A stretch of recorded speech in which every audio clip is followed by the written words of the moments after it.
Hello everybody, this is Lara from Pure Elliott Wave with your almost Monday to Friday update for Wednesday the 10th of July. Bitcoin technicals, Elliott Wave and technicals for XRP. Bitcoin is back within this consolidation, it's back within the rectangle.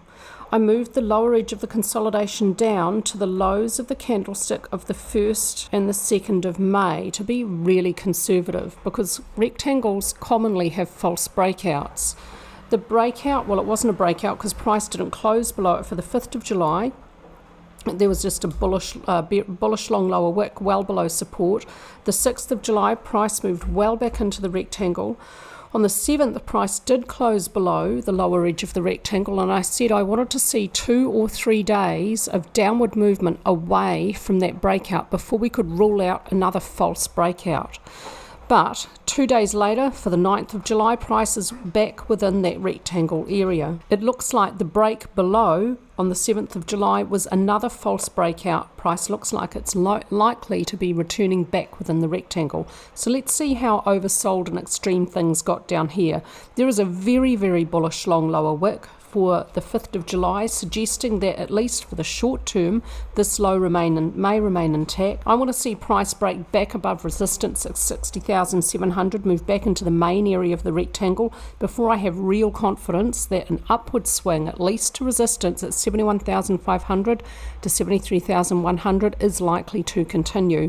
If this is an upward swing again within this consolidation, don't expect it to move in a straight line. It may be choppy and overlapping like this one was back here. A little bit of a push from volume for the 7th of July. No follow through though. A little bit of weakness in upward movement, putting a little bit of a doubt that the low may be in place. Volume pushing price lower at the last low. Unfortunately, this is what volume will look like in the middle of a bearish movement and at the end, and it's not possible to tell which of those two scenarios is playing out for the 5th of July. ADX is now telling us that the downward trend is extreme. The ADX line is above both DX lines, but it's not yet above 45. If it gets above 45, the downward trend would then be very extreme. Price closed on the 24th of June at 6270.95. Price closed on the 5th of July at 56,646.24. Price has closed lower, but RSI has moved higher. This is a strong indication that the low for the 5th of July is quite likely to be sustained for the long term.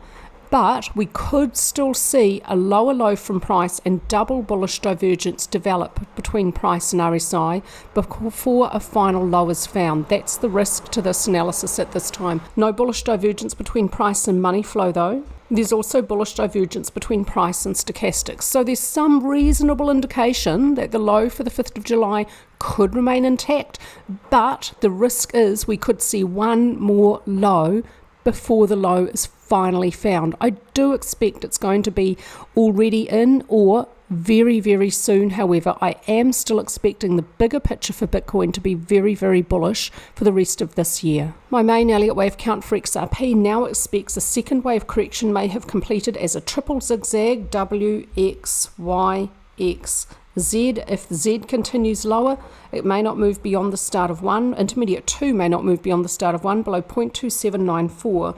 There's a best fit channel around this pullback labelled intermediate 2. I want to see it breached by a full daily candlestick above and not touching this trend line before I have substantial confidence that intermediate wave 2 is most likely to be complete.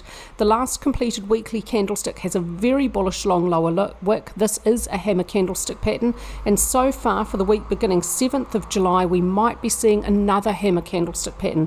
If we do see the 7th of July week closing as a hammer, I'd have even more confidence for XRP that that low is finally intact. At the daily time frame, we're looking now at the zigzag for Z, A, B, ending expanding diagonal for C. This fits and meets all Elliott Wave rules. It's just there's really not good proportion between A and C. The whole structure for the triple zigzag fits and meets all Elliott Wave rules, and it does have a downward slope, but Y didn't move very much beyond the end of W.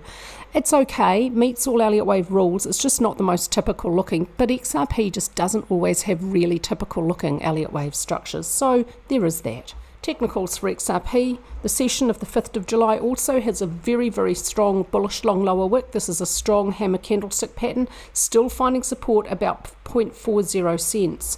After the ascending triangle, a downward breakout, back test of resistance. The target from the triangle was 0.4227. That was met and exceeded at the low on the 5th of July, and now I expect the low is most likely to be found and prices most likely to move higher. On the way up, look for resistance 0.46 and eventually 0.554 to 55 is reasonably strong resistance. I want to see how price behaves when it gets up there. For the short term though, I expect upward movement overall for XRP. Although for the very short term, a little bit of a decline in volume for the session of the 8th of July puts a little bit of concern in strength and upward movement. I would be expecting more strength at this stage. You don't always see it off cryptocurrency lows though, and I've said it so many times before.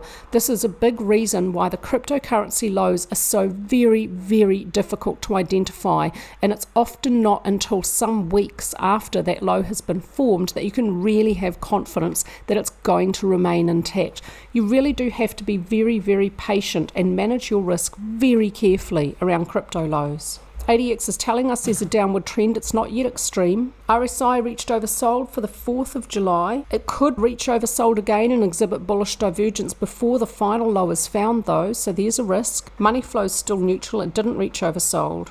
That's it from me today with a quick update for you. I hope everyone's having a lovely day.